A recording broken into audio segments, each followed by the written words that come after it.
Hi, my name is John. I'm here with SouthernCaliforniaHunting.com, and we're going to do a tutorial on how to properly cape a deer. Here's a local deer that was harvested by Lund Popper. He brought this to us. It has a cased out deer. It's basically cased out all the way halfway down the back, and we're going to go through the rest of the process on how to properly cape this out and bring it into the state of it's out of state, or to at least get it preserved to the point where you could take it to your local taxidermist for processing. Okay, when caping a deer for a mount, it's essential to have the proper tools. What I personally like to use is a Havalon Piranha. It's a folding scalpel blade knife. It takes a number 60 blade. When you get these blades dull, they're easily interchangeable. You pull the back of the blade up, you pull it off, you slide a new blade on, and you're back in business. It has a side lock on it, so it gives you a little safety factor so you're not accidentally closing the knife on your finger, which could be pretty disastrous in the field.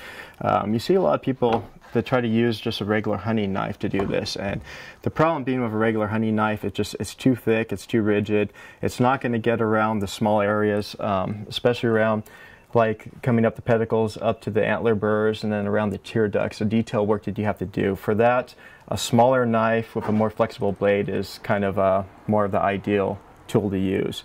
If we're doing this in the shop, then we're using something like just a typical scalpel blade, exactly the same blade you would use like on the Piranha, just with a regular scalpel handle. Same thing. The blade pops on. If you need to switch it out, you just push up the back, pull it off, and put a new blade on. We always use gloves when caping deer, just for the fact that deer, as well as pigs, most every wild animal you're going to encounter can contain different kinds of parasites and may have some kind of adverse effect on you. So it's good to use something like this to protect yourself. And you never know, you might have a little skinning accident where you clip yourself and then you have blood-to-blood contact, and to prevent any chance of like a blood-borne pathogen attacking your system, it's always good to protect yourself. These are simple, cheap Costco nitrile gloves. You could get them for roughly, I think, $11 for about 500 of them. So it's a good little preventative measure to try to keep yourself safe when you're performing this kind of work. So with that being said, I'm going to put the gloves on. We'll go to the business section of getting this guy caped out. For this video, I will use just Havalon, just so everyone can see how that kind of works. Now, transitioning over to the deer here, what you want to look for when you first start caping one of these out is you'll see there's different hair patterns. If you look at the top of the deer, you can see where the darker hair is kind of transitioning into the lighter hair, and it makes a natural V that you'll see that goes down into the ridge line along the back of the deer. So basically what we're looking for is we want to actually cut a Y, just like I'm kind of detailing out with my fingers, down into that ridge line, and then follow one cut straight down the ridge, down that thick hair section all the way down to the back of the deer. Usually you start and you want to pull the hair away from where you're working. You don't want to cut through the hair if you don't have to, because obviously if you cut through the hair, well, it's not there anymore. It's hard to sew back up. So starting with our starting incision, we're just going to go right here at the antler burr, and we're going to cut one side of this Y section going down towards the ridge. And see how I'm kind of working this hair away as I go with my thumbs. And like I said, that's just so we're not cutting a bunch of excess hair that we later on are going to be looking for to sew this guy back together and make a nice quality mount out of it. Now once you have one side done, you can follow up and do the other side. I personally like to start relieving some of this from the antler burr, and that just gives you a little more flexibility when you do the other side to work around. So I'm going to work the leading edge of my knife back under the burr and release it from the burr down here. So I'm basically following up the antler pedicle up to the base of the burr, and see how easy that's coming off.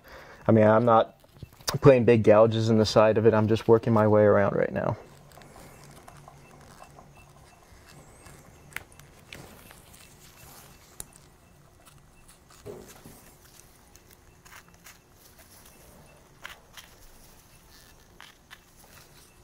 Okay, and then we're going to follow up back around this side over here.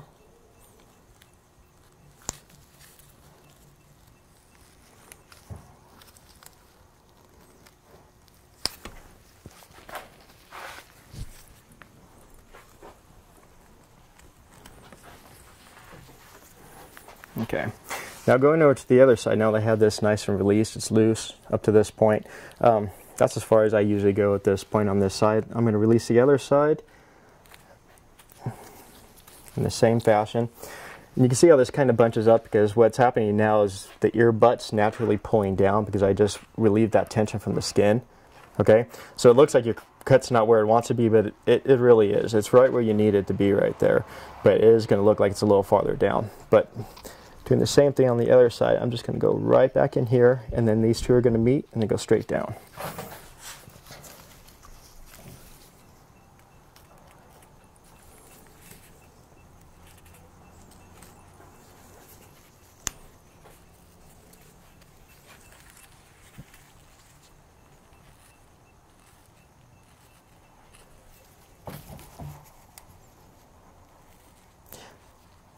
Now this is kind of a deep wide I'm cutting in here. Some people prefer like what they call a shallow Y or a T. I like the deep wide because it follows the natural hair pattern a little bit better. It's a little easier to hide the stitching when you're actually all said and done with this.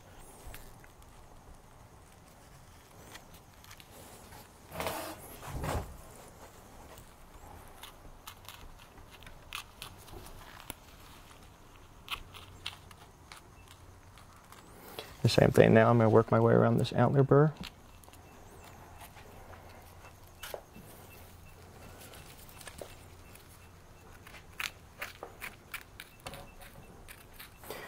Now, this is the biggest trick you're going to have to learn here when doing this. You want to make sure that you're not leaving all the meat on the skin, but at the same time you're not cutting through the skin.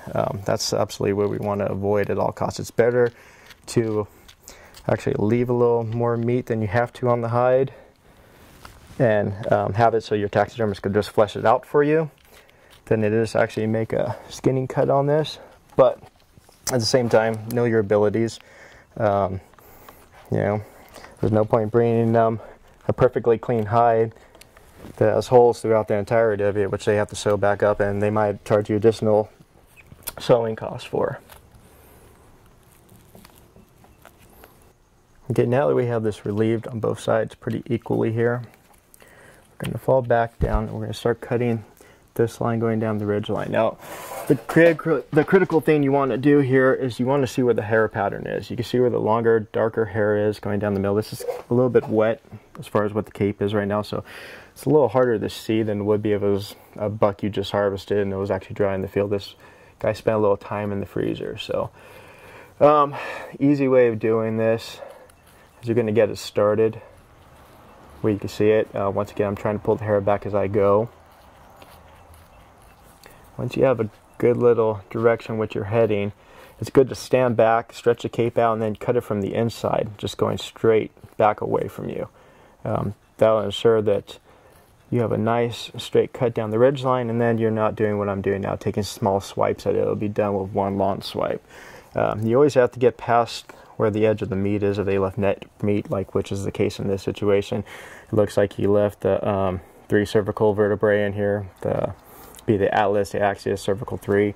So it looks like he cut it off just past that, and we're just going to get to that point, and then we'll split it from the inside out the rest of the way. There we are. Now, let me scoot this guy up a little bit. What you want to try to do is stretch it out so you can see exactly where you're going.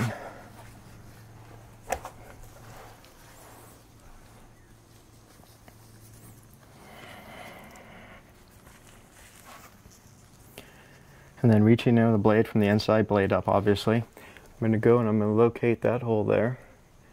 I'm just going to cut straight away from it. And see if the scalpel blade, see how easy this splits? I mean, there's no real pulling, tugging. I'm not fighting at all. I am cutting towards me, so obviously I want to be a little careful at the end. No point in losing a limb over trying to cape out a deer. Okay, that being said, we just have this split all the way up. Now transitioning back in, we're going to start working the skin loose going down towards the ear butts.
Okay, at this point, we're about clear enough where we can actually go and cut the first ear butt loose.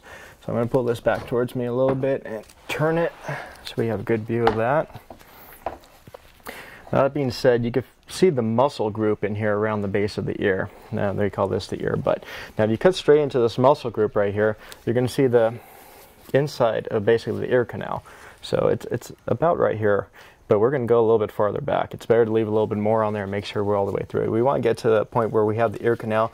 We're just seeing about a 1/4 inch opening on that. And then we can thin it out, obviously, later as we need.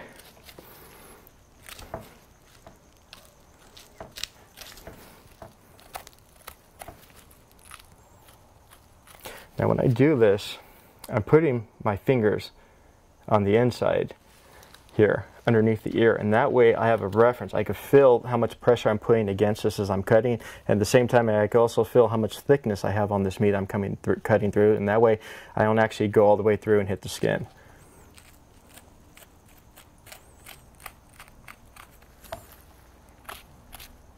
This right here is the ear canal we were talking about.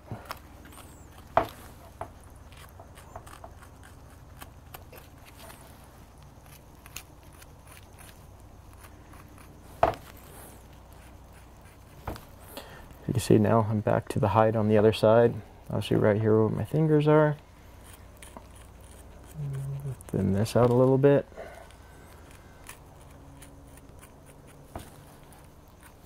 So we just completely cut loose this ear butt right here. So this ear is already skin passed and is free. At this point you can loosen a little bit of this up if you want to, but it's not really needed unless you're actually going to turn the lips, eyes, ears, and nose on this. That's obviously a little bit more than most people are going to get involved with in a field caping situation.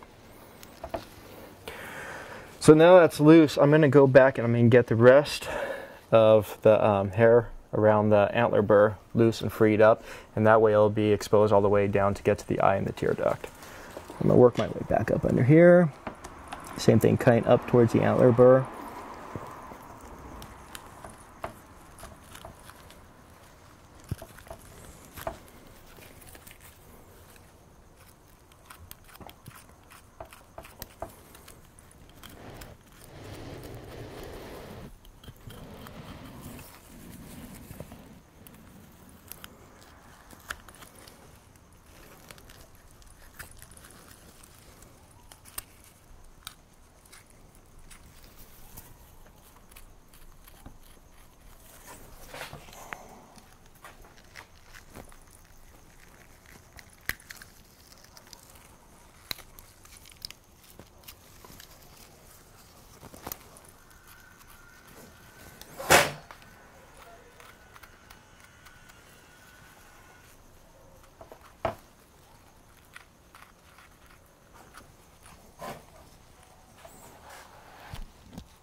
Okay, at this point I'm going to rotate this guy over and I'm going to perform the same process on the other side.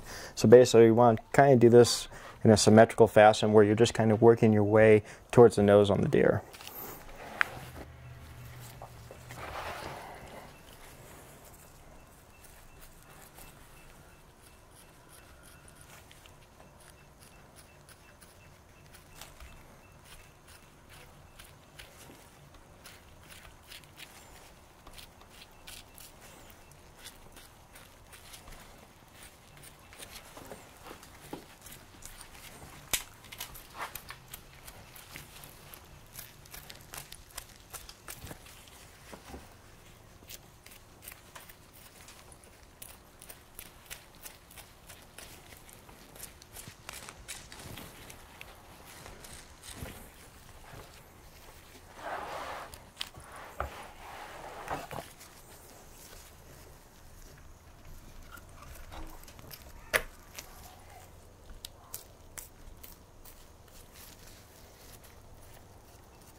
Okay, same as the other side. I'm going to stick my fingers in here so that just I have a good reference. You can tell roughly where I am along in this muscle group. You can see where my cut was on the other side was about right here, and I'm just going to follow that same line, basically.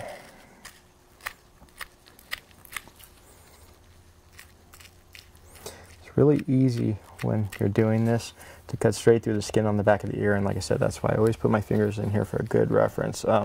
You try to do it blindly, it's almost guaranteed you're going to cut straight through.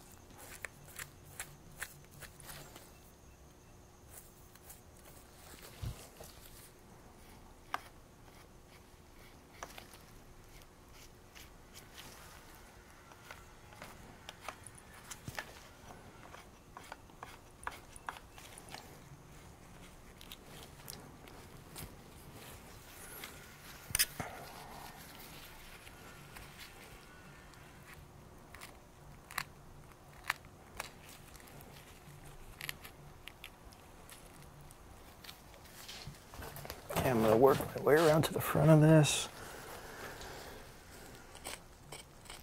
Once again, we just hit the ear canal right there. Using my fingers for a guide. I'm going to get to the point where I got all the way through the ear butt, but then not through the hide.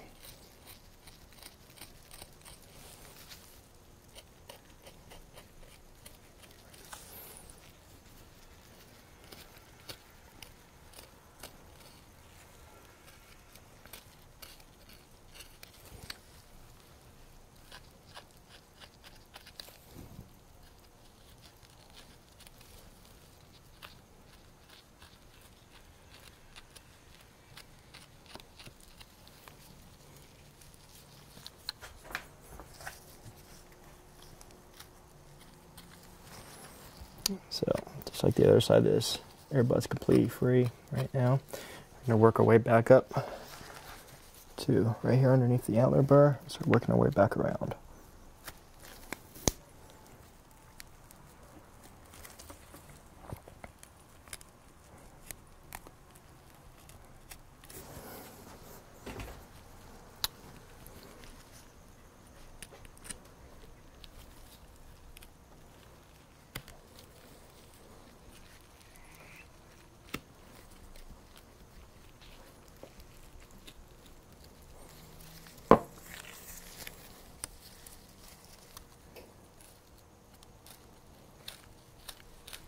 You see as I'm doing this, I'm pulling the skin away from where I'm cutting. What that does is it makes it you have to use less pressure.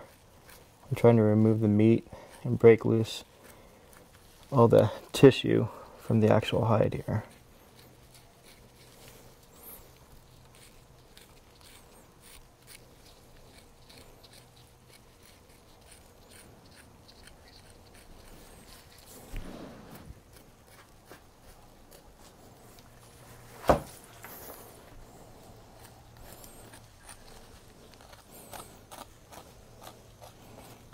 One thing to keep in mind when you're using a scalpel blade, once you get to this point, you know, we've cut through a lot of hair. I mean, we already did our V cut, we cut down the side and the back, we got around the antler burrs. So when your blade starts to get dull, there's no point fighting it.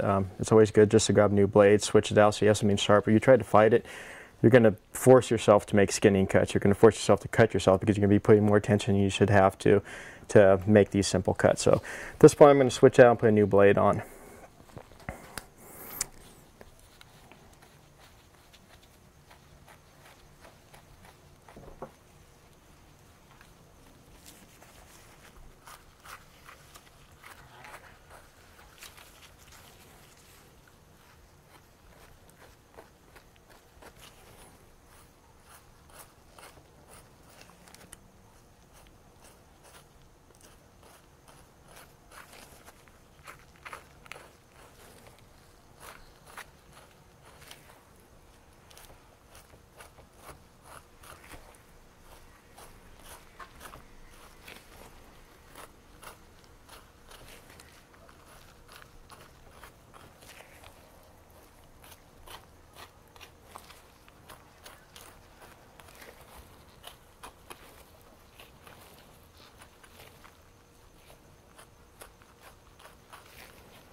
So right up here, I'm going to work my way down to what would have been his left eye. Same general concept. What I like to do is I like to stick my finger into the actual underneath the eyelid, and that way it gives you a reference point, and it helps you roll this meat over, so it gives you something to kind of cut away from.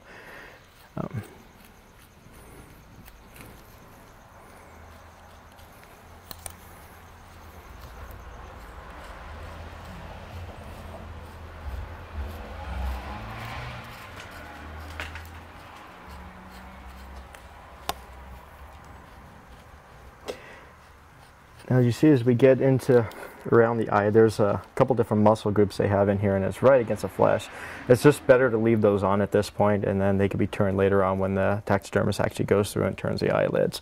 If you try to actually cut that off now, it makes it harder for them to turn the eyelids, and then also, if you cut too much of it off, it doesn't leave them enough to tuck when they actually get to the point when they're trying to do this for a mount.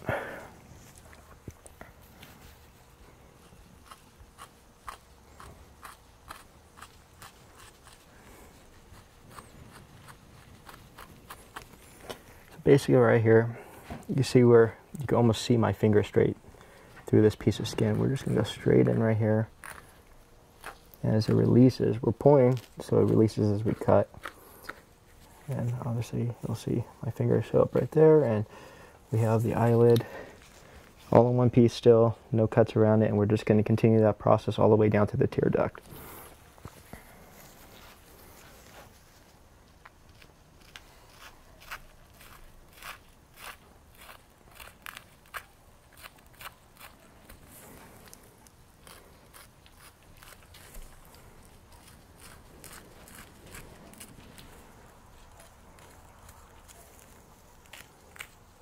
Once you have that first initial hole opened up, it gives you a great reference point. You know you're not cutting too deep, so you can go a little quicker in this area.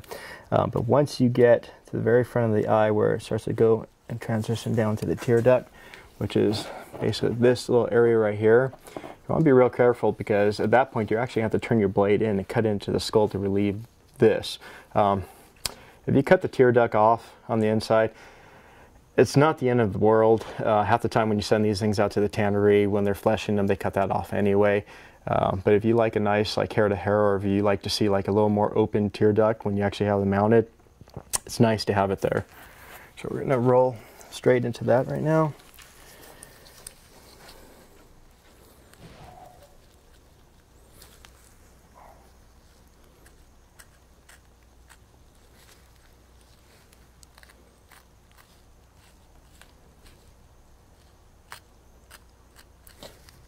You can see we're around the orbital here. We're starting to get into a little pit.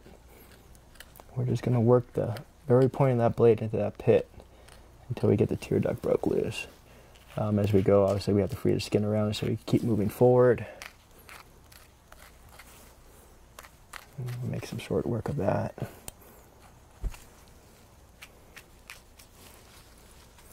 And same thing. Put your finger in there if you're not sure exactly where you are. It gives you a good reference point, something to work off of.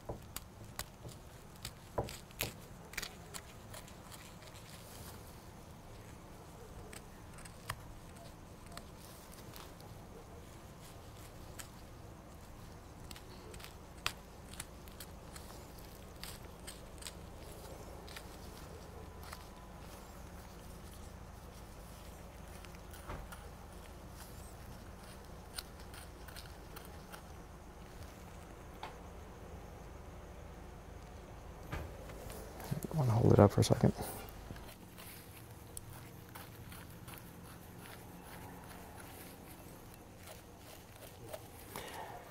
As you can see, I just came across this muscle group right here.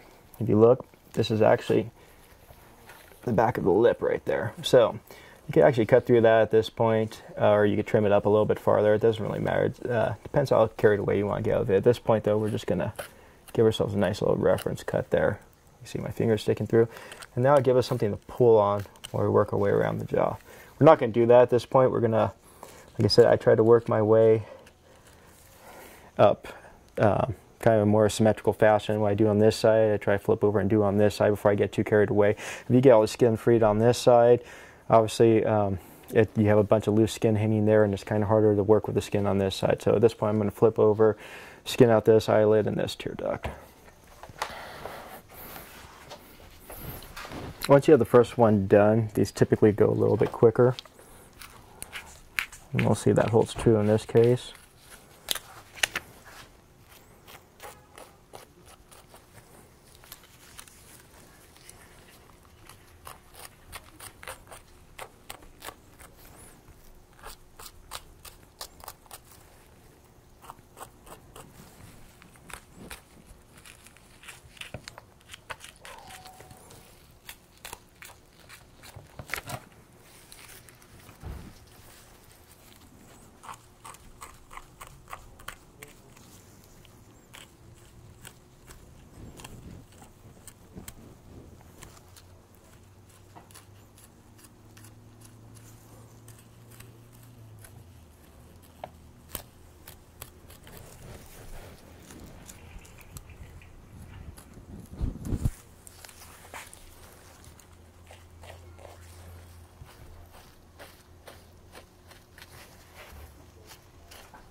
And once again, we're cutting back in towards the skull a little bit more to get that tear duct. Well, like I said, a lot of times people just don't realize how far that goes in. I mean, you can see there's a pretty good view of it without any wax in it.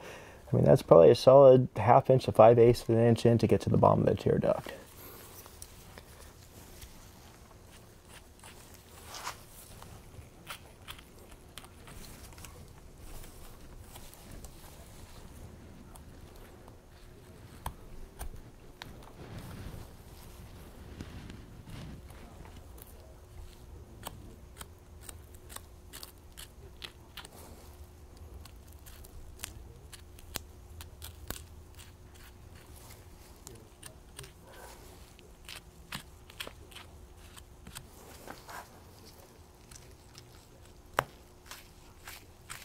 There's a little pop there, so that guy just fully released. You can see it's all intact, one piece.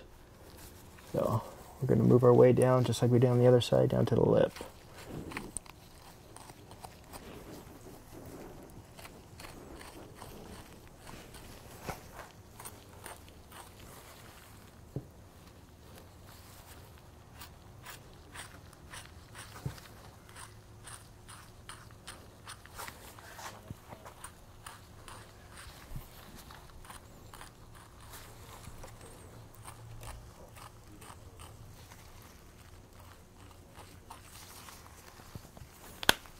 And then you can see the start of this muscle group right here. My finger's right here, so we're just going to go past that a little bit. Give us a nice little starting reference hole here.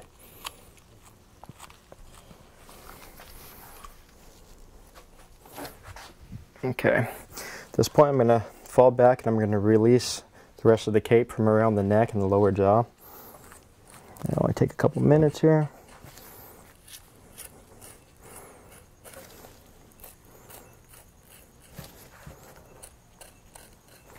Once again, just like skinning, pull, and then cut towards the meat a little bit. The hide will do the rest of the work for you, unless you do something where you're kind of straight down, perpendicular to it. As long as you kind of the angle into it a little bit, less than a 90 degree, more like a, I don't know, 50 or 60 degree angle, you shouldn't have too much trouble of actually cutting through the hide. The hide is a little bit thicker in this area. It's probably, I don't know, 1/8 to 3/16 on average.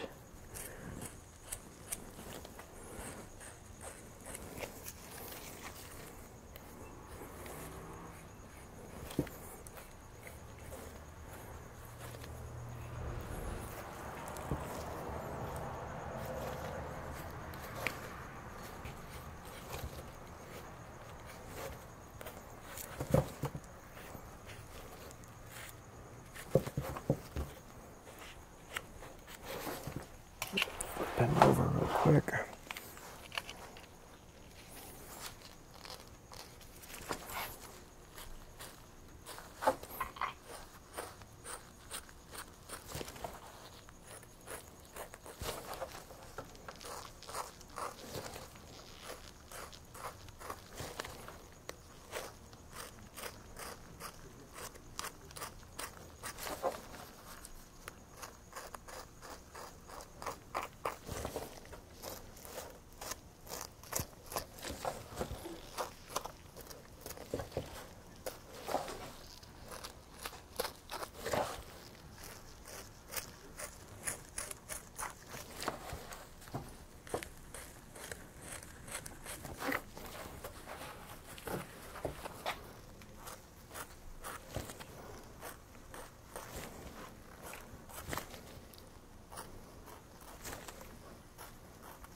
Okay, we're going to rotate him over and clear it out on the other side the same way.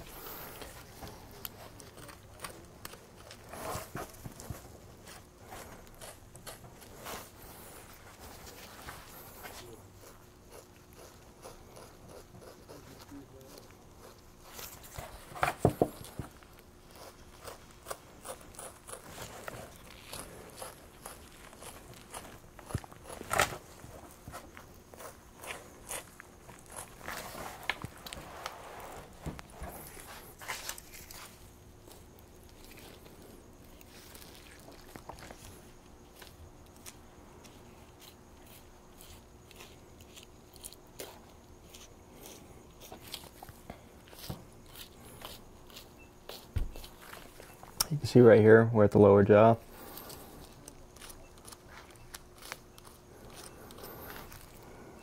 Let's see on this side here, where we're looking at. Like I said, that was my little reference hole right there at the lip slot. So, if you made it this far, you haven't done anything horrific, you're pretty much home free. I mean, all you have to do at this point, you're going to cut in till you hit almost a bone, and just work your way down the bone. Let me see if I can't rotate it out a little bit more for a better shot. Like I said, I'm just following right along down the edge of the skull, basically, to the front here. And you're going to work both sides as you go. So, you get a few inches on one side, flip it over, do the same thing on the other side. Starting up at the nose.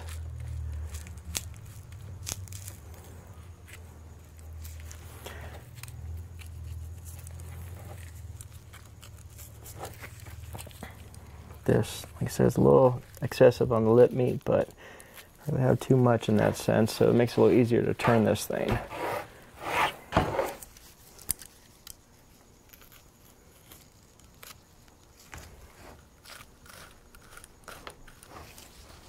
Okay, we're going to flip it all the way over, so we kind of have it a little bit inverted here.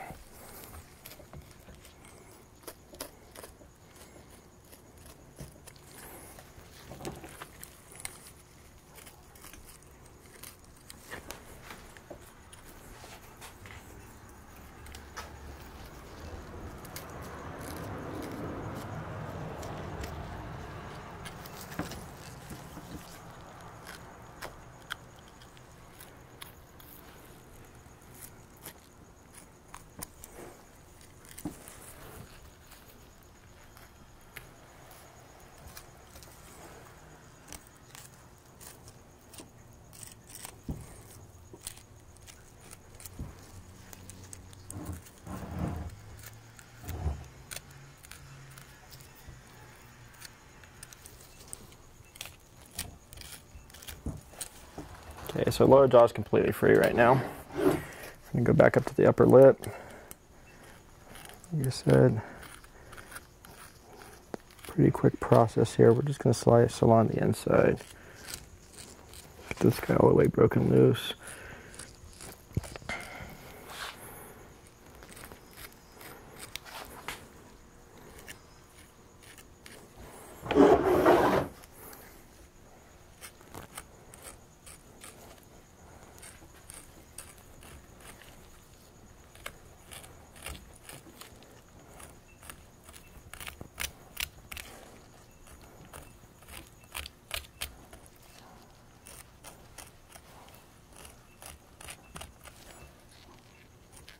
Okay, at this point we have it pretty well closed, so we're going to flip it back over and get this guy finished up here.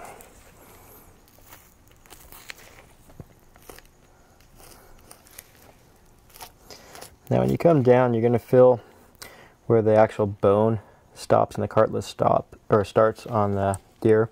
So you're just going to look at a little point just past that. In this case it'll be about right here. And you're just going to go through and actually cut a little chunk of cartilage off with this.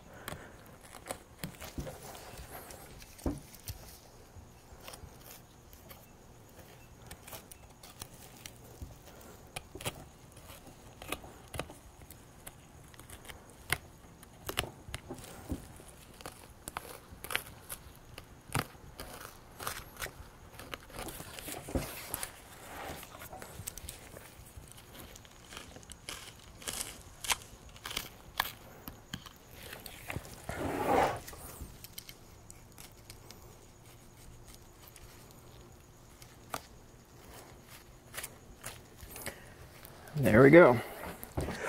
Now you have what is called a green cape.